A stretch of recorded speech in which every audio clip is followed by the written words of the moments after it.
It was probably the most humiliated I'd ever felt. I felt that tiny. You don't see a brown guy online saying stuff like I say. How far do you it. think hashtag can go? So everything I've just said about creators, flip it. Were you hiring any designers because the game's been delayed? Is it your fault? No, it's the darkest space I'd ever come from, being at work. The people you connect with, that's real. Do you think it's luck, or do you think there's more to it than... I was one of the people sounded out to fight Danny Aarons. Do you think you'd knock him out with 6 months training?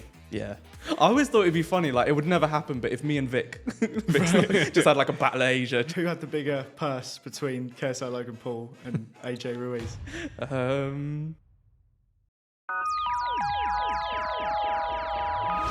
Hello and welcome to the Behind the Screens podcast, a look behind the curtain at the people creating the media you consume. With me, Curtis. And me, James. We're doing something a little bit different today. We've got a guest who you're going to meet in a minute, but we've asked ChatGPT to summarise who he is. ChatGPT is saying, Dev Bajwa, a 27-year-old content creator. How did it know until he said funny man and football enthusiast. Wait, funny, it just says funny Funny man. man. All right, cool, Yeah, cool. yeah. Founder, CEO of Hobby FC. He has taken Instagram and TikTok by storm Have I now? with relatable and witty content focused on football and lifestyle. You know what? Is that accurate? I need an intro for my management page. I might just jack that like from ChatGPT. That's decent. How is it? Yeah, you like I'll that? take that. Yeah, that's Funny pretty man? close. I can't say. That's not for me to say. I feel like that's reserved for stand-ups, right? To be a funny man. Well, that is like part of the plan, like part Yeah. of the wider plan for what I want to do. But like, and I've done stand up before. Right. Probably get Oh, onto have it. you? There is a story there. Yeah, but I've done it before. But like, I'll take it. Thank you very much, chat. ChatGPT. Yeah, it's an interesting one, but Yeah. I think it's solid bio. Yeah. Episode 2. Pleasure to have you. We've Yeah, got your welcome. Polaroids at the ready. Of Yeah, course. love it. On the big board of 1, Yeah. after Tom, where would you like your Polaroids to be placed? So we were saying before, isn't it? It could get bigger than that. It's but- going to get way bigger Yeah, than this. and this is going to sound weird, but because I'm a goalkeeper, Going to go up here. nah, I wanted to go like towards the bottom bit in the middle. Okay. So I'm kind of like the like beginning of the formation. So, Building a five-a-side yeah, team. it's perfect. Yeah, There we are. there we go. One day that entire wall is going to come down when we stick one of these in. But well, welcome, mate. Great to have you on, and really interested to kind of talk through everything that you've done. It's really interesting. We looked at your LinkedIn. Obviously, we've seen your socials, but your job history is really unique. Yeah. Very interesting, and even your early life is interesting. So we want to go back to the start, but we'll just go to your education first. I was going to say back to I was born in. Yeah. We've done that a bit, but I think let's go straight to My mum and dad loved each other very much. I happened. Yeah. Brilliant. That's how it works. No, it's good to learn. Every day is a school day. Bachelor's degree in law. Yeah. Talk to us. So what changed? Why did you move on from law? Well, the only reason I really got it is because it started off with my English teacher, Miss Brown. So I was very good at storytelling, or like I learned to get good at storytelling when I was in her class. I was really bad to begin with, but then I sort of learned like the knack of it and I enjoyed it a lot. So she was like, all storytelling is just getting someone on board with what you're trying to tell them. And then arguments or arguing, not in a bad way, but it's just, there's no other word for it, but like debating or arguing kind of came into that. And law is that, it's kind of developing your argument in a way people can understand. So she initially put the feelers out there because I knew I wanted to go to uni. I was in Birmingham at the time, so I knew I wanted to be in London, but I didn't know anything else besides that. And so I looked at law and I thought, well, coming from an Indian background or a South Asian background in general, you want a type of degree that the family can understand or shout about. Like the stereotypes are true. Like if I did do something a bit artsy or a bit more creative, it would take a bit more. My family are fine with it, my immediates, but the external would have taken a bit more convincing and just unnecessary stress. So yeah, I just decided it based on that. And then only when I got in the first lecture was... It's not for me. Yeah. So I didn't know about, like you have to get the LPC and the bar and all. I didn't know that. I thought you get a degree, you're a lawyer. You could just get in the court. Suits probably wasn't out by No, then, was it? exactly. Exactly. So back in my day, we had to just guess. But yeah, so I had no idea what it involved. And then literally first intro lecture, she tells us this. And I think, I've made my friends. They all seem nice, and I had freshers, and that was good.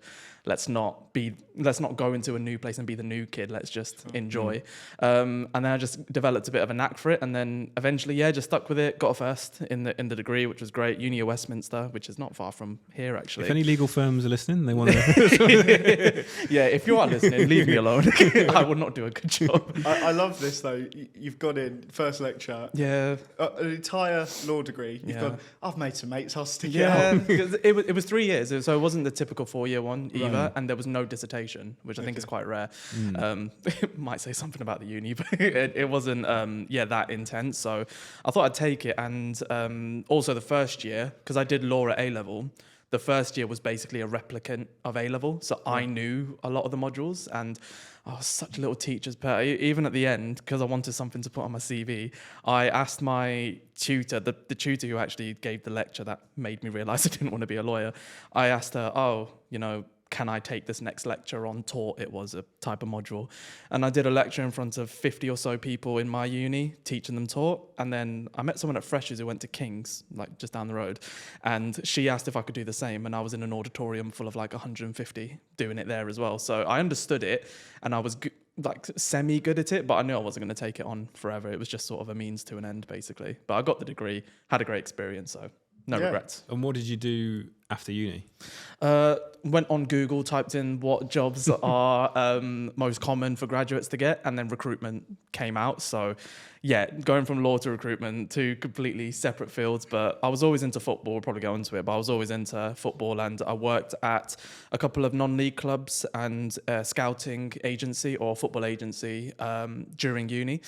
And being a scout is pretty much the same as being a recruitment consultant. You are the go-between between a candidate and a job, just like a scout or an agent is the go-between between a player and a club. So that was sort of how that one came about. And then I want to let's delve more into this. Yeah. So let's start with football. Yeah, So we've waited for this one. Who's your team? Man United. Oh, you beat us at the weekend. Who? Brentford. Brentford. Oh, fair. Yeah. Nice. I sound so patronising. I like Brentford. You're a big Premier League club. Like, oh, bless you. You have got fans. I beat you No. 4-0 at ours a couple of seasons ago. Allow it. Okay, cool. We've known each other, 15 minutes? Sick. Yeah, I am a little bit disappointed that you're a United fan. I'm sorry. Wait, who do you support? I'm an Arsenal fan. But I was talking about disappointments. Like, yeah, fair enough. So United fan. yeah. Talent ID Scout. Yeah. NII Sports Management. Yeah. So what's going on there? How's that happened? Because it looks very random. Yeah, in yeah. your job history. It was. So a guy called Martin Hunter was the guy who did it. I think he was at Base or Colossal, one of the bigger agencies, and then he started his own called NII. It stood for Nothing Is Impossible, I think. And yeah, I just thought it was a really nice branding. It was a really nice badge, and he stood for some things that I could believe in. But the most important thing is when I commit to something, I'm all in. And so when we had our first chat, he knew that I was going to be all into whatever we were talking about. And it was a good access to go to games, like under 23s, under 18s, scout the next players coming through and work up to becoming an agent at some point. And I did do an internship at a bigger agency sort of in between that called Wasserman, which was amazing. So I had some kind of foray into it and had some really cool stories out of that. But yeah, that was when I could just go to local ones in London, like QPR, Chelsea, Arsenal, Brentford a couple of times. That we managed to go to a good few games, got close to signing a few players, never officially made any it. names? Yeah, Aaron Wan-Bissaka Nice. was the closest. So he was a right winger for Palace that went away to QPR, and QPR were in Hayes at the time. I think they've moved. But I remember putting down in my notebook, I was like, oh, he shouldn't be a right winger. He's a right back. I didn't invent it, but I just thought he was a great tackler and all the stuff we see of him now. And I spoke to someone who was connected to him on the side of the pitch, and then we put a conversation together with his family and stuff like that, or someone connected to his family. And it was going forward. It could have all been, the guy I spoke to could have been just a complete, BSer for all I know. But it was then going to set up a chat with Aaron himself, and I spoke to him fleetingly along the way. But then he said, oh, "Okay, there's a Palace game at the weekend. We're traveling up for that. Aaron might play, he might not. But afterwards, on Monday, we scheduled a chat. We had a Teams link all set up. It was going to happen. And then Martin Kelly, the right back, got injured. Yeah. I forgot who Palace were playing.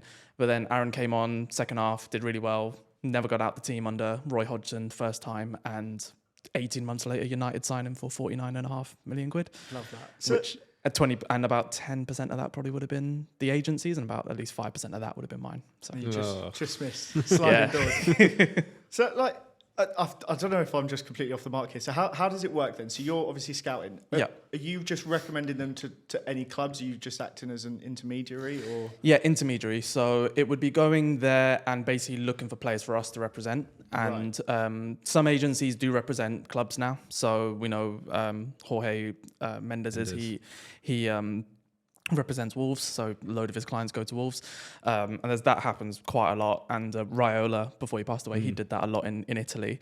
But yeah, we didn't have that, so it was just going to games, probably lower fi games, just to see who we could get and see what kind of conversations we could branch out of that. And yeah, just trying to get as many people as possible. So there were a few fleeting names on there. I remember I spoke to J. Emmanuel Thomas a couple of times. Jet. Yeah, I think he got caught doing something bad recently. He was in the news about I'm pretty 3 sure weeks he ago. did, yeah. Yeah, it was him, Florent Cavelier, he played for Walsall, I want to say Barnsley or someone like that. We spoke to him quite a lot. Arturo Lupoli, the Arsenal wonder kid, the Italian. And yeah, there was a few more kind of dotted around, but nothing ever set in stone after that. But yeah, it was a nice little way into it. But I didn't like the agency world. Like the agents just are parasites a lot of the time. Funnily enough, I took the football agent exam back when you had to take the exam. Yeah, like yeah. 10 years ago. You don't have to anymore. You don't have to. I failed it. Really? It's mad. What you got to do. It's like Yeah. 50 questions. It was all multiple choice. It's all like legal jargon, Right. and you just Perfect for you. Yeah. you get confused by everything. It's like, is this the wrong answer? You don't get told how far out you are from passing or failing. You just get a letter saying fail. Yeah. So you could have been 1 mark off, or you could have got nothing. Yeah. How far off do you think you were? Oh, mate, I reckon I got like 3 right. Yeah. but now you don't have to take the exam. No So- test. You need So did 500 you have quid. to take it? No, at the so time? I wasn't an official Because you agent. were a scout. I was just a scout, but it's 500 quid now, I think, and a 250 quid renewal each year. So anyone can the be an barrier agent. to entry is like anyone can go and do it. But when I did it, I think there was about 400 people in an exam hall. Yeah. And I reckon probably like 3 people passed. The pass rate was so Did low. you have to pay to do the test? Yeah, I think it was like 250 Yeah. quid. That's a good. But that good is how earner. it should be. Like it is how it should be. Yeah. Really. Now it's the Wild West. Like everyone's in. But I did a mini dissertation on it for uni, and the theory was that the FA thought naively that if everyone's involved, and they were kind of like, we've given you this, so you give us something back. So in exchange for us making it easier, you're going to make it a nice place, and you're going to not take the mick. But people are people, of course, are going to take the mick, and there's money involved, and it's Exactly. football. I don't know why they thought that was a good idea, but they're trying to reverse it. But I don't think they can now. I And think now it's it's too far gone. everyone's brother that's like their agent, like Harry Kane's brother's agent. Yeah, and so Martial, I think yeah. Pogba as well. So Yeah. yeah, it's all just kind of heroic. Yeah. Interesting. Keep No, it in the family. Yeah. yeah, absolutely. So you made a big move, quite different then after that. You went Yeah. into recruitment. Yeah. And that was, it was like, it was an agency, and I was never set for recruitment agency life, because at the beginning I was fresh faced and just happy to be like, oh, I've gotten you a job, and that was that. But when you start looking at people like money, because then that's a referral, that's a commission and all this, it didn't suit me at all. Weirdly, the guys Pivotal, I met with them like a week ago because they had their 10-year anniversary and they invited me, so we're still on really good terms, and it was nice. But we all sat down and said, even though my numbers were good and I was still performing, it just wasn't for me. So then moved more in-house to a couple of different roles, a few redundancies along the way, and I think probably the one role where I felt solid and I felt like I understood what was going on was probably at Bulk. That was the one I could control everything. And COVID hit, so redundancies happened, moved about to loads of places, and then I think Bulk is where I probably settled down, I think. Nice. There's one or two in the middle of that that are interesting. Rights management and operations. I knew admin you'd say that, at DAZN, yeah. At DAZN. DAZN was sick. DAZN was Yeah? so good. It was like Were you there when it was like the peak time when they were ploughing the money into everything? Boxing just unreal. goes Yeah. crazy. So I was in the rights management team was. I was they had someone doing finance, or they didn't have someone, so I just came in and did that. It was on an FTC just before COVID. I was eventually made permanent, but it was a good chance to use my law degree and in sports, so it seemed like a no-brainer. Sure. And they were my client at Pivotal, so I signed them to recruit for them at Pivotal. That's when I knew about them, and then 6 or 7 months after I'd left them, then this job came available, and yeah, it was 6. So we would handle all the contracts. We would know exactly what everyone's being paid for everything. I can't say what it was, but they would say exactly what everyone was being paid. And I was the one who pushed the finances through at the beginning. So if someone didn't get paid or there was a discrepancy or something, I'd be the first one you'd come to, but then it would go to like 10 or 15 other people, depending on the amount. So there were 2 ones that stand out. There was the AJ Ruiz rematch. I think it was Saudi. a rematch. Yeah. Saudi, yeah. And the KSI Logan Paul. KSI rematch. Logan Paul. Who had the bigger purse between KSI Logan Paul and AJ Ruiz? I can't say. Oh. Yeah, I legally can't say. So you saying which fight had the bigger purse? Yeah. I reckon it's the KSI. So Logan do I. Paul Oh, one. which fight out of the 2 of them? Out of the 2 of them. Yeah, Oh not, no, it not was. which individual Oh no, it was fight. AJ Ruiz. It was. Yeah, there was because that was the first proper Saudi one. So there Ah, was so a AJ lot. must have got telephone numbers there. But no, it was really good because you could see what the investment was going to be into what Saudi were doing and why it is where it is now with Riyadh season. So we were like at the beginning of it, which is really sick. So I pushed through all of that. And when COVID hit, I've never seen anything like it. It was buzzing 1 week, and then the next week, just all sports were shutting down, and it was surreal, to be honest. But they stood by us, and it was a good job. But then everything just changed, and people were made redundant left, right, and centre. So I had to move. But if things had panned out differently, had COVID not happened, which probably everyone says, I'll probably still be at DAZN now. I loved it there. I thought it was really fun. What do you think of what they're doing now? I don't know. Well, I know why. If COVID never happened, they'd be on a different wavelength completely. And they plowed a lot of money into boxing when boxing probably wasn't the time to do it. So now it makes sense because Usyk has single-handedly sort of changed everything. And Dubois is starting to do that now as well. So it's zhuzhing up a little bit. But for the past 5 years of boxing, there's probably more people talking in the mainstream, more people talking about influencer stuff rather than the actual boxing. So, and then they didn't do a good job, in my opinion, of combining the two. You still had boxers looking down on influencer boxing when all influencer boxing was just looking up to boxers. So it was a bit sad because you don't see that in charity matches. You don't see that in any influencer football or any other sport. But boxing, it is a different beast. So I don't think they did too well in combining the two, and they should have done a lot more crossover stuff. I think even as a thing, if Tyson didn't outwardly say that it's stupid that his brother's fighting KSI and actually just as a WWE style thing managed Tommy, it would have just made it so much more of a spectacle. But yeah, you always felt this in them, and I wish they didn't do that. But that probably wasn't DAZN's fault, to be fair. But that's where now you're in. We'll talk about creative stuff later. But now you're in the creative world. We're talking about boxing. Yeah. Misfits. You're gonna fancy I going was going to ask who he's going to call out. Yeah, I got. I don't know how real it was, but I was one of the people sounded out to fight Danny Aaron's when he fought Danny Simpson instead. But Interesting. it was within 4 weeks to get ready for him, and I don't really. The guy who pushed it over to me, I'm like, it was just, do you want to fight Danny Aaron's on this day? I'm like, who's my trainer? Where do I start? Where do I go? Have you ever done boxing before? So yeah, I did actually. So I did as a kid, as a young teenager. I'm okay, but I'd need. Give me a few months at least to prepare mentally and physically for it. But yeah, I had a chance in inverted commas. I had a chance to fight Danny Aaron's. Would you like to fight him? He would have battered me. I'm very honest because if you give me 6 months, I would have beaten him probably. No, that's what I mean. But in that time, would you like it to happen? Would you like to fight? Okay, so you broke your deal here. Well, so just to give you some context, I was Danny Aaron's agent until moving to Socially Powerful this year. Crazy, so, yeah. I have his number. We can make it happen. Call him on the podcast now. Wait, Do you think you'd knock him out with 6 months training? Yeah. Oh, I love this. Yeah. Juicy. I was sending that straight to him. He's a bit of a demon though, isn't he? So I feel like he would just not leave me alone, and then after seeing him fight, I probably could. But it was the fact it was 4 weeks, because even 8 weeks, I probably would have taken it. But there was no, it was literally a text, and there was nothing about money. There was nothing about anything to make it solid. And I would have just been cannon fodder for him to move on to someone else. And Right. I don't want, if I'm going to ever do it, I'm not ruling it out, but if I was going to do it, it wouldn't be one and done and get my ass kicked. I would have lost. You want to do it right. Yeah, I want to do it right. And there's since moving into content, there's a few people that I don't like in the content. Come on, who else do you want to call out? Come on.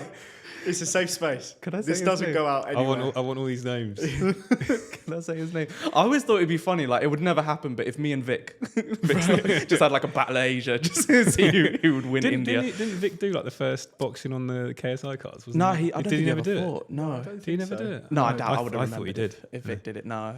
He's But- busy DJing now. Yeah, anyway. exactly. So I doubt it, but that would have just been funny. Is But- there anyone like you really want to knock out? Yeah, there's a few that I hate. There's quite a few that I hate, but I can't. Can I say it? I'm not gonna say it, but the clue I'm gonna put out is that you could probably work him out Okay. based on. Yeah, no, I'm not gonna say that. You could probably work him out. I'll tell you off camera, but you could definitely work him out because he's basically someone that I've had a few run-ins with, work wise, and didn't yet. And Do you know it? No. and yeah, we just didn't get on, and he treated me pretty badly towards the beginning of this year, and I know some people he's treated badly as well. So it'd be a nice little revenge thing, but he never would do it. But that would be, if you were to say design your ideal sort of Misfits fight, it would be that. Has he done Misfits? No. So I think I know who it is. Yeah, let's not say names. 'Cause I don't- won't say names. We'll edit this bit out. Is it? Mhm. Yeah. Yeah. So now that we've revealed who it is, but not, Off we camera. will Off edit camera. off Yeah, camera. yeah. I think we should move on now to your. I was loving that. that, This that boxing was, chat. that was great. I feel like we are getting behind the screens Yeah. here. Your next role, both of us being alumni at Sports Interactive. Yeah, that's we nuts, you know. Missed one another, but Yeah. you were talent and employer branding partner at SI. FM fan, I assume, growing up? Like it must have been the same. Was it the same for you? It was a Yeah. dream job for me. Like FM, I'd played it since I was since 2006. I'll just shut up for a little bit. You guys can flirt. Oh, were about you it. not? Yeah. Were you not a football manager fan? Oh, He's not cool enough. No, it's like, but you do get like either people hate it or love it in it. There's no, It's so there's marvel. no in between. Yeah. I adored that game. So yeah, like I remember 2006 is when I started playing it. My cousin got me into it, and then 2007, 2008. I probably stopped around, weirdly, when they started the match engine of making it 3D. That's when I lost interest because I felt I don't know if you felt this. This is a bit nerdy, but she bleeped this out of the podcast. you know, This one's going to go on the Patreon. this I could be a think. podcast in itself. But like when you would manage a game and then you'd go to key highlights. I then felt when you moved to 2009 or 2010, whenever the 3D stuff came in, the key stuff was just goals. Like you never got a good save anymore. And I remember I had a keeper called Vincent Nyema. He played for Nigeria. Yeah. 250k from Benet Yehuda, playing my Warsaw Wolves save. And he would just save everything. And then I had Stephen Fletcher up top. He would bang him in, Fraser Campbell, and just random players like that. And then like, do you know what I mean? And it was so fun. But then I just think it lost that magic for me. I still play on 2D whenever I do play now.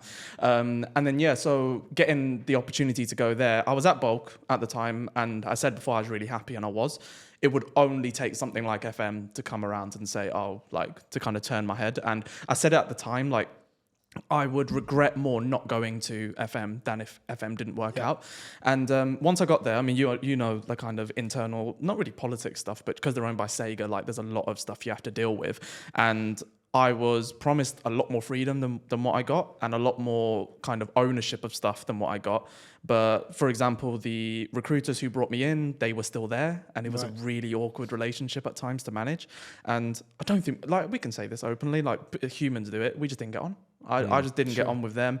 And I think there were parts of the role I wanted to do that they weren't ready for, and that they wanted me to do that I wasn't interested in. So it was just a bad choice. Like, as in, it was a bad matchup, but I loved it. As in, I loved the game. I loved learning about the game. The people I met were so nice. My manager, actually, so we had a HRD come on who was covering for someone's mat leave. Steph is her name. One of the nicest people I've ever met. Genuinely was just so kind to me.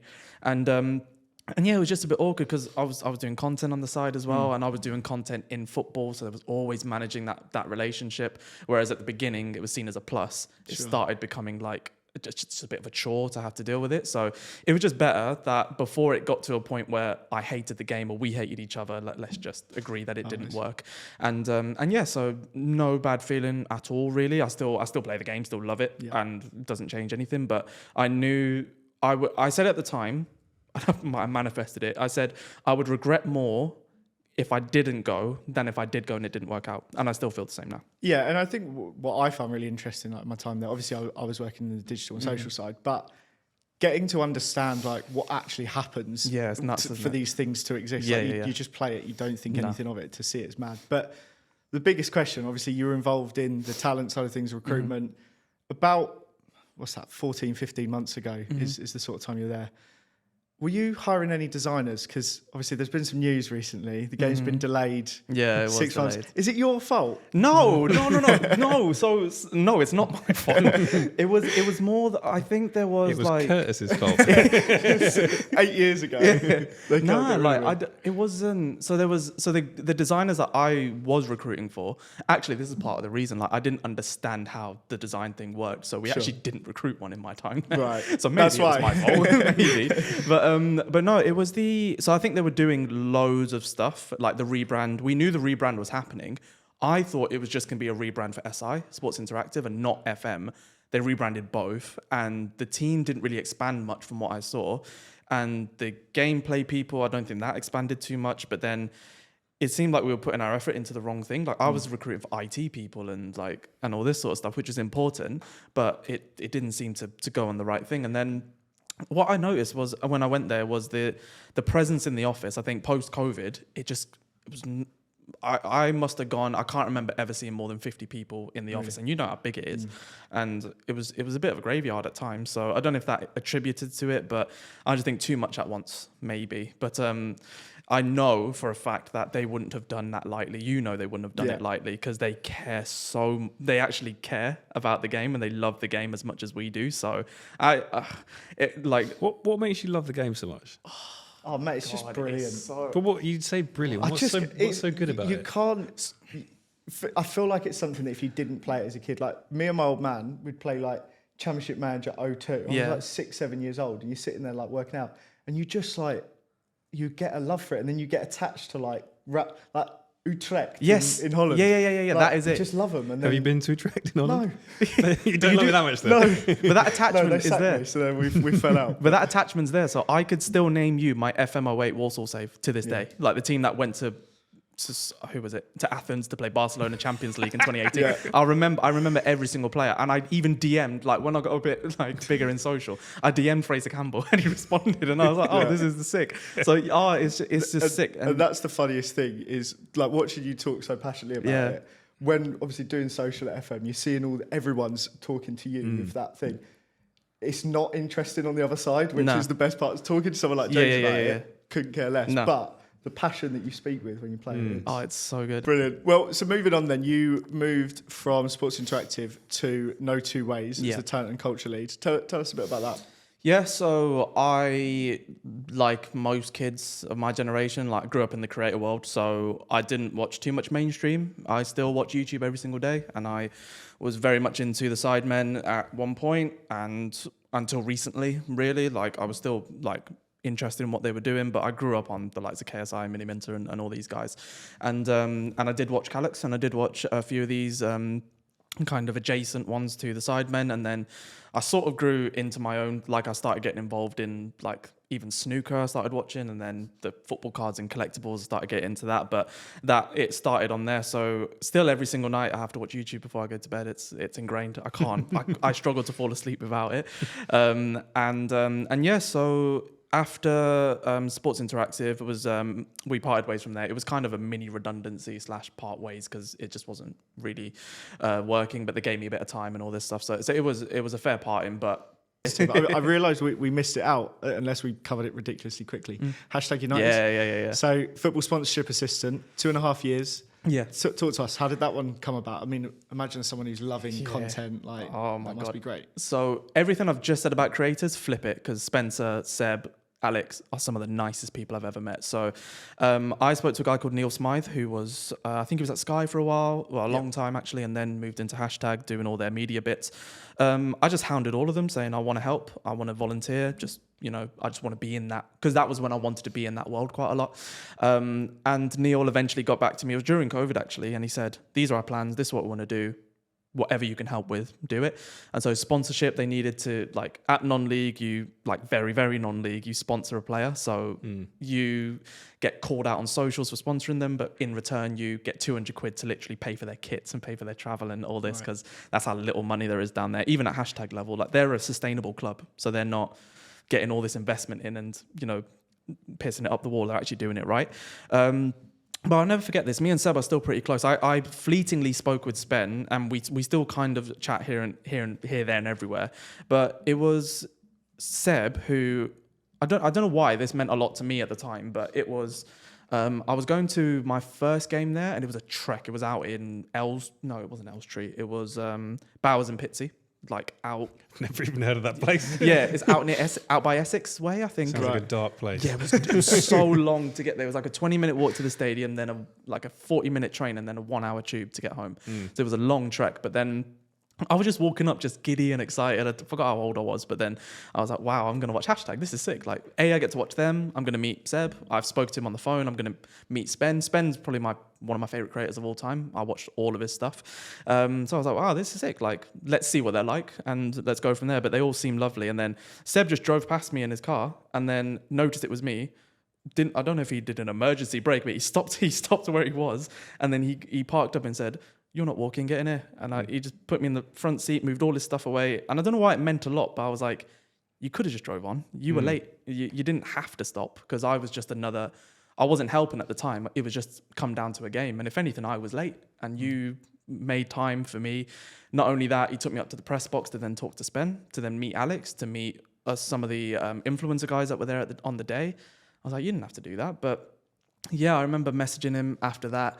We stayed in contact ever since, and it was just bit part role for them there. But ever since, like anything that I've done, once the No 2 Ways thing kind of blew up, I spoke to him about it, and he reassured me a lot. And then even now, when I do anything of note, he's always messaging me. And considering we don't talk a lot, when we do talk, it's just a really pleasant conversation. So Seb, one of the nicest guys I've ever met, and Hashtag as a model is brilliant, but also the people behind it are so good, and you can feel it. You can actually feel it there. So how far do you think Hashtag can go with the current setup? I don't know if they have like external investment or anything like that, but how far do you reckon they can take it? Current setup, they can't go much further than National League, because they need to upgrade the stadium, probably get their own one, and you need health and safety measures in place and all this. But I think because they're so smart and they're so sensible, they're going to be a Football League team. I don't know. Prem is obviously where you want to get to, but Football League is pretty. They're called Hashtag United. They can be a Football League team. Like, started off online, and you brought them and you made them real at Wembley, and now you're actually a fully fledged team. One of the most followed socials as well, like for any football club in the country. It's like, Football League easily. How much do you think their players are getting paid? Ooh. Like their best player. I don't know who that is anymore. I haven't watched. I actually don't know who their best player would be now, but not a lot. I don't think they're out. Like, genuinely looking at because Spen was very open about it, and he still is now. I don't think they're getting paid much more than what their rivals are getting paid. And I think the payoff is like, you get the socials, you get the attention. They get way more attention than them, but sponsor wise, like I remember they had something with Hummel that kind of like didn't go well, and then they moved back to Adidas. So I think they've actually just gone through the normal trials and tribulations of being a non-league club while having an insane following. So they've used it to their advantage, but financially, I actually think they're very sensible. And Spen wanted a sustainable club, and that's what I think they are. So do you think that? Because obviously when they first started it, the hype was like through the roof. They did the Wembley Cup games, then they went into being more of a football team themselves, and everyone was interested in it. Do you think people are as interested now as they were back then? Yeah, I think a different set of people are interested now. So kids who love creators are probably not as interested anymore. But if you love football, you are, because you can't ignore them.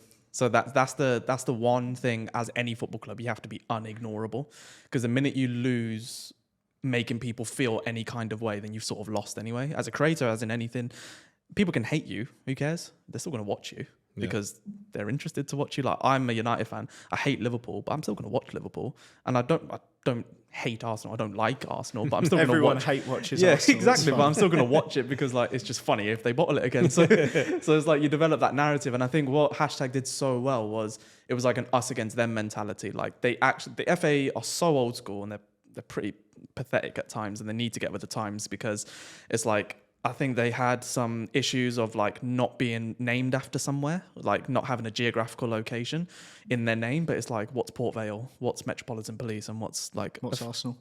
But it's Woolwich Arsenal. Yeah, it's Woolwich but Arsenal, yeah, but it's... not really a place. I think the tube It station was was made Woolwich. after. So it was so they were very like I just love the whole story of it, and I think maybe they're not as many people watching it, but they're getting the right attention, I think, now.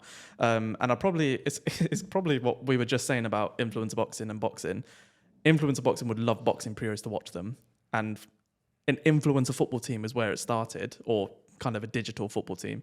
Now they've got actual people showing up at games week in, week out, and their attendance figures are a joke for that level. Yeah. And going there, the atmosphere is good. It's not synthetic. It's not fake. You've actually got real volunteers who, I think every non-league club has a band of volunteers who keep it running. They've got that. And it's just like they've branded it well. They've got that Adidas thing. Like their shirts are ahead of probably where they're where they are in the league. Like, so they've got that football fan fashion culture element. So, and they got the gaming, which no other club has. Like they're the ones who pioneered it, and they still are the kings. So I just think they're incredible, really. So yeah, Football League is a minimum, I would say. I can't say when, because I haven't been as up to date with them as I have Cruzeiro and the Campeonato. But yeah, they're just going to go to new heights. They're so good. I can't speak highly of them enough. And as people, love them. I want to talk about the personal stuff, because you've spoken about all the employer stuff, that your history in that. When did the creator, influencer, content creation start for you? I want to say, if you got my LinkedIn there, I actually don't remember what January I was at Bulk in. I think it was 22. I keep getting mixed up. It's either 22 or 23 at Bulk. Yeah, 22 to March 23. Oh, so it was 23. Geez. Yeah, so January 23 was when it properly started kicking off. So around Christmas that time, Christmas 22, I was starting to do some videos, but I'd always tried to create stuff in uni and everything. So I tried blogs, I tried YouTube channels that never worked. I tried like just all sorts of different things. And then TikTok short form came out. And then I just saw, on a whim, I just saw a video of, what was it? It was someone cleaning, but then a rat ran in the background, and it was a song like the A, B, C, D. And then I stitched it, finishing the lyrics, but then like taking the mick out of it a little bit, or poking a bit of fun. But I thought, I just initially thought of it in my head. I thought, that's quite funny. And then looked through the comments, no one else had said it. So I thought, click.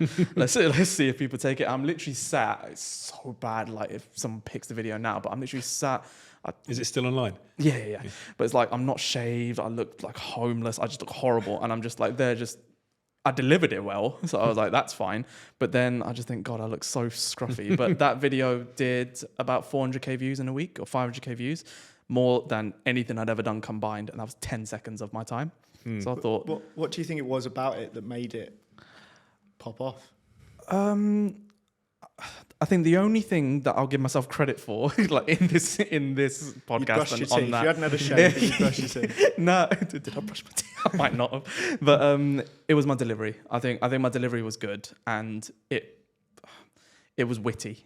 So I think everything I've done so far is kind of follow that same path, as long as it's a bit witty, a bit different, and it pokes a bit of fun, like either light fun at something or loads of fun at me.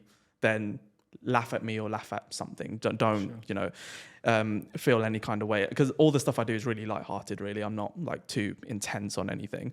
So I think that's where it kind of resonated with people. Like, and also you don't see a brown guy online saying stuff like I say, or being quite barefaced and being less reserved. I think typically you find more reservations in South Asian culture, so that might be a part of it. And then I think after that video, I just thought, okay, if I keep doing this... Did you get the bug? Yeah. When you saw his 400k views, you were like, I'm going in on this thing. Yeah, well, after the 400k, I remember it was in the middle of a meeting at Bulk, and I was like, oh my God, like that's what that did. And then I showed that I completely just disregarded the meeting. I was like, how's this happened? And they were lovely, and they're just like, wow, you should keep going. And then I kind of made the decision that I was going to anyway. And then went home, just filmed a bunch in one, that like stitching, so I'd see something, react to it, and keep it 10 to 15 seconds. Now, a social media strategist would say, yeah, because people's retention, you have to get 5 seconds, like really eye-catching. You have to get the best SEO. You have to get the best this. Are you taking notes, Curtis? I didn't know. recorded.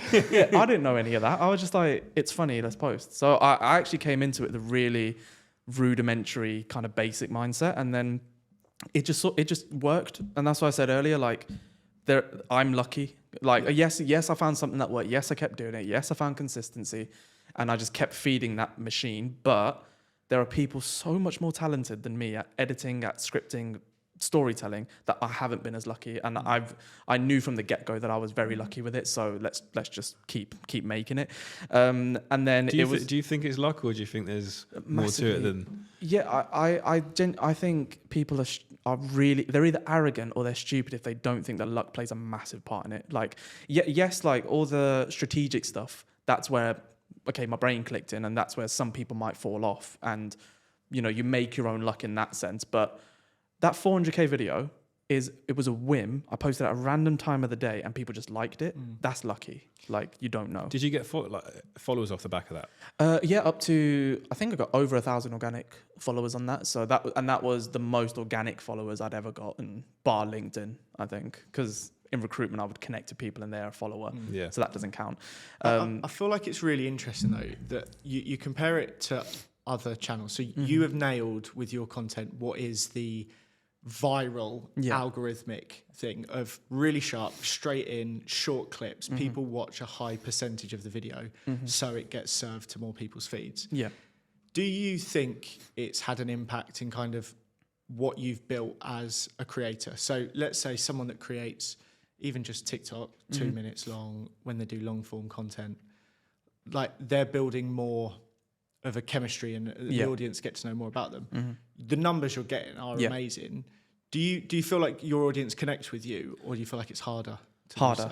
It is harder. So when I started making a more concerted effort to make things that they would want to see and making longer form stuff or moving away, like I still got a good contingent of people that were like interested and still stuck around and still do to this day. So my community is actually just a really nice one. Sure. And it's actually just full of slightly older people than typical like Gen Zers on social. So I'm not going to be on JD Sports or Foot Asylum maybe anytime soon. You never know. But it's like my audience is a lot more towards like just light-hearted, fun stuff that I probably go.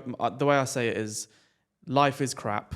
Come to my socials to forget about it for a bit. Sure. Like, and I will do the living adult life honestly sort of thread, which I've been doing, sort of just poking fun at things we can all relate to, but no one really says, and I just say it. So yes, I think before I started doing this sort of stuff, it was difficult to build that audience. But once I moved into, okay, I'm doing relatable stuff, I'm doing adult life stuff, and I'm making myself the butt of the joke, that's where I feel it started to build. Would be good to know kind of how it's impacted, like working with brands. So have you worked with many brands on your socials? Yeah, before, not too many. I'm quite selective with who I work with, but since getting a manager recently, we're trying to upscale that.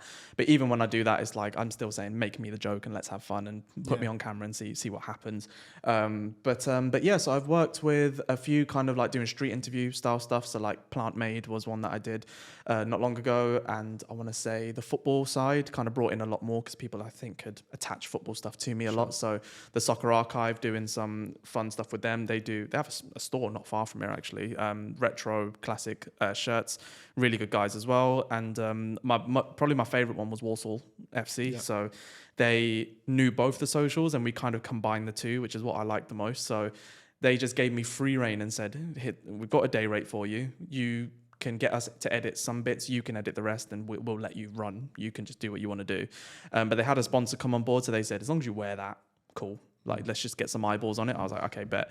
And this is my local club from where my parents now live. So I still love like Walsall. I still keep quite a close eye on. But they wanted me to do some fun stuff to draw some attention. So I was like, okay, let's pretend I signed for the club and let's have the Jumbotron take the mick out of me.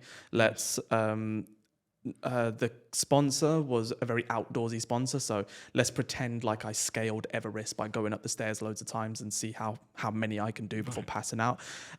Let's do a post-match interview after I do a training session with the lads. Let's do a training session with the lads where they kick balls at me when the conditions are horrendous and I look like an absolute tit, and see where we go. And the results were easily about 500,000 views across the campaign.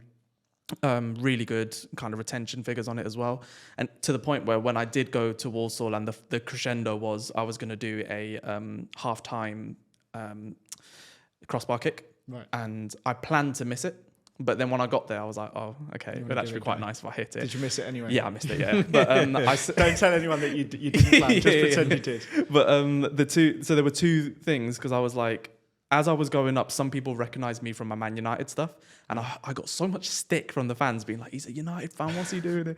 Okay, I live down there, lad.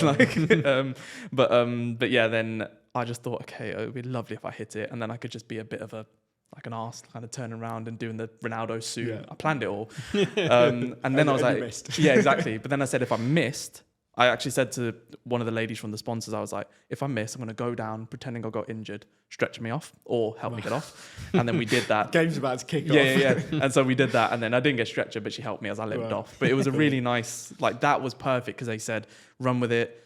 You're the creator, you think of the ideas, and we can say what we can and can't do. And it was just the best thing ever. So I'm hoping to do some stuff with them after, but as I work with my manager now, it's pretty new.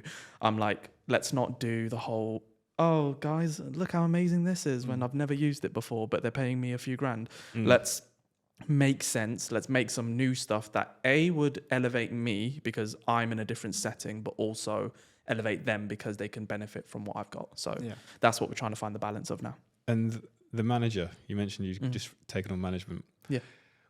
How has that been for you? Have you found any cowboys on that road to find the person that you've taken on now? Can I say this story? Yeah. So my current manager's lovely, very lovely. But I said to them, I've kissed a few frogs to get here. So any sign of you giving me the ick and I'll run. I've been very clear with them. And even when comms were bad or anything, we've been very honest and very clear, and they're good. So I'm happy with them.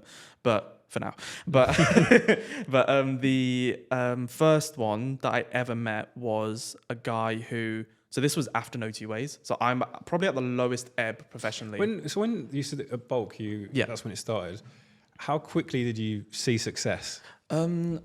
So first video, let's say it was December 2022. And then I grew, or maybe a bit earlier, but I grew to about 10K by January of 23.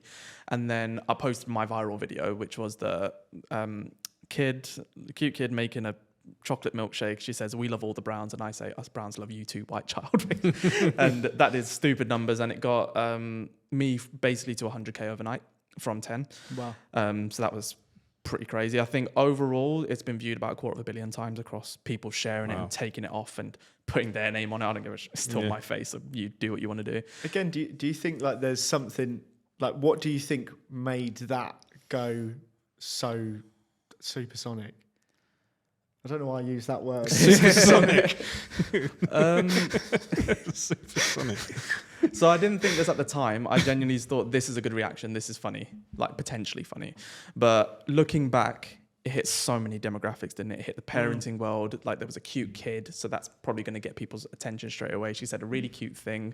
And she said, it's her thing. She said, I love all the Browns. That's what. And it was just the way she said it. It was just perfect. I was surprised no one made a video about it yet. And then I just said, us Browns love you too, white child. And I think the fact I said white child and it came from a brown face, it was sort of like we're ending racism in this one post. And it just, all of a sudden, people were like, no, I said, should you ever find yourself in distress, just light the beacons and we ride at dawn. So that was my phrase. And then just in the comments, we ride at dawn, we ride at dawn, we ride at dawn. And when I did any more similar to that, that was the first thing that came up. I was like, oh, okay, I've got a phrase now. And it just, so in strategy, I had a catchphrase, I had a delivery under 12 seconds. I posted it just when people were leaving work. So do you think about all these things when you create that content? No. So when it was just, okay, I'm gonna do this, I'm gonna post it, I'm just gonna see what happens. So when I did the video, weirdly, I had a little feeling that it was gonna do well. It was one take, and it was, so 12 seconds of my life resulted in 250 million views, essentially. Are you But earning money on that video, or did you at the time? it's 12 seconds on TikTok. You can't Oh, really. of course, it's yeah, on yeah, there, yeah. But it was more that was going on, and I just thought, okay, the video's good. And I remember where I was. I was at Bulk coming down from work, and I just forgot to post it. But then I looked at the time. I was like, oh, 5:47 or whatever it was. Like, that's a good time. People are coming off on the tube and looking at their phones. So I'll just do it now. And I sat down in the reception because I could still use the Wi-Fi. And I was like, okay, the hashtags, I need a few. Parenting, kids of TikTok. Oh, that's got, okay, that makes sense. That looks nice. The thumbnail, I knew what the banner was going to say. I was like, oh, okay, that makes sense. That's nice. Set it and forgot it. And then get home, it's on 8K within an hour. I was like, oh, good. Go to bed and it's on nearly 200, 400K. I was like, oh, very good. And then I wake up, could barely sleep, obviously, but because I was just refreshing the feed. And then, Kid at Christmas. yeah. And then I wake up 2 mil by the end of the day, 8 mil. And I just thought, ooh. And are you obsessed by the numbers? I was. Yeah, I was. Still now, if I get a banging video, of course I'm refreshing it. It's just the biggest dopamine hit you're ever going to How get. quickly do you know once you post it if it's going to fly or if it's not going to? Weirdly, not anymore. I think the algorithms changed. Like back when I did it then, it's like if it didn't do about 4K in the first hour with the following I had, I was like, oh, this is probably a flop. Bearing in mind, I'm saying a flop is still like 10, 20K views. It's still good. But then now it's kind of like I could leave it for a few days and then all of a sudden it picks up, or something could happen in the world, or something could happen in the world I'm talking Becomes about. more relevant. Yeah, exactly. So now it's a bit different. But Instagram, I can genuinely tell in the first day if it's going to do well. And or with not. those videos that perhaps didn't do so well, would you delete them and then try them another time? No, I don't get into the nitty gritty of it too much because I start to not enjoy it. Yeah. So this is where I keep coming up with the phrase "I am lucky" because there is a strategy that goes into behind all this stuff, and I don't. And there will be times, obviously, when I think a video is great and it flops, or I come up with a new idea and no one backs it, and that's happened loads of times. I've come up with characters that didn't work. I've come up with phrases or things that didn't hit like anywhere what I wanted it to hit. But then I know that if I start going into the data and I start looking at like what time I'm doing it or this, I would just hate it. But now I can systematically say I can film loads of these in a day or 2 days, and I post around this time. I post around that time so that the followers will know I'm going to post, or I don't know if any come to me for that reason specifically to see if I have, that there could be, but I know in my head, cool, that's out now. Let's get on with the rest of my evening, because otherwise I'd be too consumed in it. And what would you do if, let's say, you posted a video this morning, you've not looked at it until now, and you open your phone, your TikTok's been deleted, your Instagram's been hacked? Oh, that happened. The hacking hasn't happened, and please don't put that out there because I don't want it to. I've got my VPNs. Hasn't happened yet. Yes, it could, but no, I think I got like copyright strikes, or I got violations, because I got a violation for the We Love All the Browns video, because it was like, well, because I had a kid in it, and because I was drawing attention to the kid, people thought it could be hateful. And then thankfully TikTok in their infinite wisdom realized I was doing the opposite, and it was fine. And I've never been hateful to anyone in anything on that channel, or any channel actually. So yeah, it has happened a few times where I've got strikes and violated stuff, and it ruins me for about half an hour trying to appeal it. And I know that if that day ever came, I'd be broken, because I'd be like, what do I do? Do you think you could build it again and do it better, or are you just not interested? I don't think I'd want to. Like that's why I would hope to get to a point where I've built something else. Like let's say I can funnel all this into a show or a business or a something else, and I can just feed that. And I've got the view equity, or the social media equity of people knowing who I am, sort of. And the videos are still out there, so they'll still live kind of without me. So I still hope I have some of that, and people recognize my face in something, because even if you don't know me, if you recognize me, that's usually enough to keep you there. So no, I think again, I got lucky. So it's like, if I don't get as lucky, it's like, well, why would I put myself through that again? And frankly, I've made 3 or 4, like I've made my main channel, I've got my football channel, and I've got my collectibles channel. All of them have done okay. So it's like, I must be doing something right. But that's my formula. And I think without knowing it, and again, it's where the luck comes in, without knowing it, I've developed a formula that is lo-fi, that is me, that is very centric on me, but has been working, and I'll just keep doing it until it stops working. But I noticed one day I noticed all the thumbnails are just like your Yeah, it's face just at a me. certain angle. Yeah, because like because there's no need for it to be anything else. Like I'm trying that. Like now we're getting a bit more strategic. To like, can you go outside more? Can you do stuff? Can you comment on different things? Can you do longer videos like the cooking and your stories? So you can actually look through the feed and you can see when the managers came in and actually like gave some good ideas, because that's when the feed started changing and photos became a thing. Just to jump in then. So you're talking about the formula. Like I'm conscious that on your main account, as we said, they're really quick videos. Yep. Do you not feel like you're missing out? Like, yeah, it's smashing the algorithm, but do you not feel like you're missing out on the Creator Fund by, if you were getting these numbers and it's over a minute, you'd be earning a really decent amount. Yeah, we are transitioning to that. Right. I say I am transitioning into doing more stuff like that, but it's finding an interest in it, because I said I want to do stand-up kind of off camera, and that's something I want to do a bit more of. So there will be videos eventually of me doing stand-up and being on a stage and even just pretending to do it from my room, and that's where it could all start. But I'm still talking to a camera and it's still me. Yeah. So it's to keep someone's attention for 2 minutes versus 10 seconds is a very different thing. But also now, what could that do to the algorithm? It's like, should I just smash these bits that are working to hit certain milestones where either brands pay attention or people pay attention a bit more, where verification comes in, or the glory 1 mil subscribe, not 1 mil followers comes into any of those. Like, am I then missing a trick by focusing on the money when I could just build that and then the money would come? So it's a bit of it's chicken and egg, but I have decided that I will be doing more 1 minute stuff, and I have been doing it, but not looking at how much money it makes, just seeing if I enjoy it or not. If I don't enjoy it, I won't do it. And when I do more brand stuff, that will obviously be a bit longer. Coming on things like this and with people, like it is showing me in a bit of a different light. So I'll be doing that a lot more, but not if it's unnatural. That's the number one rule. But yeah, because I've seen on my football channels, when I do pre-match, post-match stuff, and they're typically over a minute, then yeah, I've got into a Creator Fund, which is nice. But I remember doing videos for the Creator Fund, and my videos were terrible, and I would never watch it back.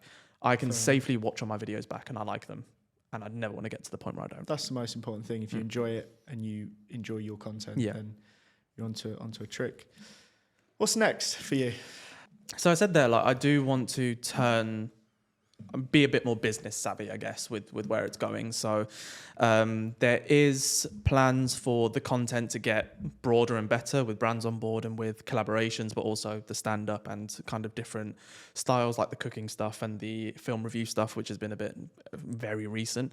So we'll see where that goes. I'd say I'm going to test that out for 6 months. If it fails, cool. If it doesn't, great. So I'll see where all that goes, and then hopefully within that time, the brand stuff kind of works, and I have some more luck, because you do need luck for that one. Is talking to the right person, right time. You'll know this more than anyone. It's not luck; it's all skill and judgment. Yeah. But it's all the skilled talent managers, isn't it? But yeah, so we'll see where that goes. And genuinely, I know it's silly, but we were joking about it. But if Misfits or anything like that, completely rogue, came out, and when I say rogue, it could be acting, it could be something like that, but something where I could challenge myself to do something, that would be great. So from a content point of view, it is expanding it into different avenues to see me in a different limelight, really. And then when it comes to the business side, we've been playing around with the idea of a clothing brand for a while, with my sort of like barefaced, honest, living life in the realest way possible, but representing that through clothing. And that is gonna happen, but you'll know this, the legals and the trademarks and all this. That's when my law brain's kicked in. I'm like, we need to get that sorted first before I put any energy into it. I did have a question on this, and this is going to be a barefaced, honest question. Yeah. And I'm curious to hear. Do you think there's a space in the market for another influencer clothing brand? And what's the plan to, like, if you think there is, what's the plan to, like, differentiate? Yeah, so there isn't one for the traditional one anymore. Well, there probably is. Like, if you're a massive following, of course, like that is what you're there for. But building brand love into something building brand love into anything is what's going to be different with this. So what I've noticed is, people stick around because they like me, of course. Like that's probably why they're following me, which is great. But they actually relate to what I'm saying and relate to what I'm doing rather than who I am. Because really, who I am you'd think then I've got a massive South Asian following. I don't. So I'm actually quite sad I don't know where my brother's at. but yeah, so I haven't got that. So is it what I'm saying or is it what I'm doing? It must be. So why not create a brand around that and actually have a purpose behind it? So it's not, hey guys, here's my merch, go get it. And it's from Fruit of the Loom and it's 50 quid. Here you go. You know, wear me. Advent calendar coming Exactly. soon. Yeah. Oh God. Yeah. She should. I don't know why she did that. But it won't be that. It will be limited edition stuff. I'm not saying high fashion because I don't understand. That's another thing. I'm not going into anything I don't understand. So, not to throw shade on who we were just speaking about earlier, but I don't know how much he knew about the industry. I know people around him knew a lot, but it went in really hard, really quick. I won't do that. I'm very measured in what I do. So we'll test the waters, see if it works. And if it doesn't, cool, it didn't work, fine, doesn't matter. But then that could mean that's not for me. Maybe a show is for me, or maybe something bigger is for me, like production-wise is for me. So it's going to be, whatever we do, release will be, you know, for like the benefit of people that can represent what I'm saying and relate to it. Therefore, it relates to them. So they're not buying from me; they're kind of buying for them, which is what I would want it to be. And that's also going to come in nicely with some of the action or the activism-led stuff that I want to do. So we've learned in the creator community in particular that, and even in the last few weeks with what's been going on, that you don't actually know who you're following. And there are a lot of things going on, deep stuff going on that people aren't tackling enough of. But there are companies like Boys Get Sad Too, that ARGD in the US, who represent sexual assault victims and get them the help they need. You wouldn't know how clothing actually relates to that, but he has said, this is what I've set it up for and this is why. And I would love to do a piece with him and say, I will make zero money. I don't want to dare make money off of that. Let's put it into something. But instead of just saying, this is what we've done, let's show people what we've done. So that's where my barefacedness is there, because I don't need to show you the full P&L of what I've done, but you will see where your money has gone and what it has done. And that's something you won't get from any other brand, any other influencer brand, because it's all me, my perception. I'm just a guy who makes videos online just to make people laugh and to get them to, you know, deal with stuff that's going on in their lives in the nicest possible way. And that's what my brand will be. I'm not going to pretend to be anything else. So to answer your question, I do think there's space, but to do it in a different way. Time will tell if my way's right, but I hope it is. So I guess it's time for the final question of the episode. Been great chatting to you. This is all about life advice and what you'd pass on to the next guest, regardless of who they are, background, and what they do. Yeah. So we had Tom on the show from Love is Blind. Yeah. And his advice was just do it. So no matter what it is that you're trying to do, whether it's creating a piece of content, taking the trip you've been thinking about taking, just go and do it, because you never know what's going to happen. So firstly, what's your thoughts on that? And then secondly, I'm going to throw the question back at you. What's your advice for the next guest, regardless of who they are, what they're about, and where they're from? Can I just say that's the most like professional link you've done on the show, and I loved it. I loved it. It was brilliant. Honestly, it was great. I'll do more of that. Yeah, it's fantastic. You should be here. I'm actually impressed. Thanks, mate. Yeah. Well, You should do a podcast. This feels just like when we started. And I was like, oh, you support Brentford. Well done. Good on you. Sorry, I'm sure I've ruined your flow, but No, I couldn't let that go. Yeah, I like the phrase. I think there's a very famous company that uses that phrase. I made that joke. Yeah. So it's good. Did you come up with that yourself, did you? No, it is good. I think I agree with it, because I don't know if I'll get cancelled for saying this, but one of my biggest idols is Will Smith. I don't know if I can say that now after the Chris Rock slappy incident, but Still an amazing career. Still, I love him, to be honest. I'm reading his book now. It's in my bag over there. He has a phrase called "no paralysis through analysis." I think it's the same thing. I think Quincy Jones came up with it, and it's like, you spend too much time thinking, you won't ever get it done. And he's right. So I agree with it completely, because had I not just on a whim made that video, I wouldn't be here or doing anything. I probably wouldn't. The domino effect that it's had is I'd probably be in a job that I wasn't happy with just to make money, and I would probably not be in London. I'd probably not even, like, you go further, it's a butterfly. I might not be with my girlfriend now. I might not be happy where I'm living or anything like that. So yeah, it's really good advice, and I do it all the time, because done is better than perfect in my mind. So I said before we came on, like, I'm doing a show which, like, for the hobby stuff, which It's the most rudimentary setup ever, but done is better than perfect. At least it's out. And I'll just keep improving it. So yeah, I think that's really good advice. And I'm not really great at advice like moving forward, but I don't know why. This is going to sound I'm going to sound proper Dalai Lama now, and like as if I'm some prophet. But it's going to sound stupid depending on who sat next to you, but it's definitely more creator led or more like kind of. There's a great guest. Okay, on cool. next. That's fine. It's not real. So it's a really stupid phrase that gets me through everything. The hate isn't actually real. It's someone on a keyboard that has been influenced by something and has said something to you. It's not actually real. They're not in front of you. They never will be in front of you, ever. It's not real. And the success you've got, yeah, you might get loads of views. You might get all this sort of stuff. It's not real. It's just a number on a screen. It's not real.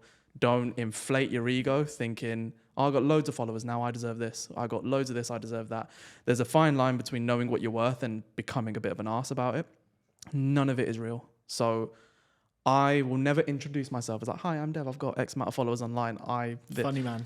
Yeah. Funny man, ChatGPT, funny man. But I will say that I'm a guy who got very, very lucky. I'm very fortunate and I'm very happy with where things are going. I've strived to do a whole lot more and I will give back. That's it. Because I know how fickle everything is and I know that nothing is actually real at the end of the day. The connections you have with the people in front of you, that's real. What you got with your family, your partner, the people you connect with, that's real. And what you believe about yourself, that's real. Everything else is all fake. And I don't know whether that's good advice or not, but it's the only one that it just keeps coming up in my mind. Yeah, keeps me going, yeah. I love that. We'll tell you who the guest is after the podcast, but it's not a creator. So I love where this is going to go. It's really cool, and that's it. Like the advice, it's what helps you. But listen, it's been great having you on. Thanks on for the me. pod. It's really interesting to hear kind of quite a different angle, especially where you're straddling. One last question, actually. Professional. James has got one more. One last question. So, as a creator, Yeah. we're doing this podcast. We're doing 2 a week for 6 months. What should be our target in terms of follower growth? It's not real. Come on, what is it? What was you aim for on TikTok? I think reasonably, let's say now until the end of the year, Q4, you could reasonably get, I would say probably 10K additional followers in the next 2 or 3 months. I'll be happy with that. Yeah. I'll take it. 10K. Get us in the creator Do fund. it. Yeah. Those Got minute paid long for all videos. these LEDs. We'll get a new sign there. Awesome. Brilliant. Well, Dev, pleasure having you on. yeah, it's thanks great. for having Looking me. forward to seeing what's to come next. You've got a lot of exciting stuff. But yeah, Thank you. keep coming on. Thank you. You can check out Dev in all the links down below if you haven't already. And yeah, we'll see you next time. Like, comment, subscribe. Like, oh yeah. Like, comment, subscribe.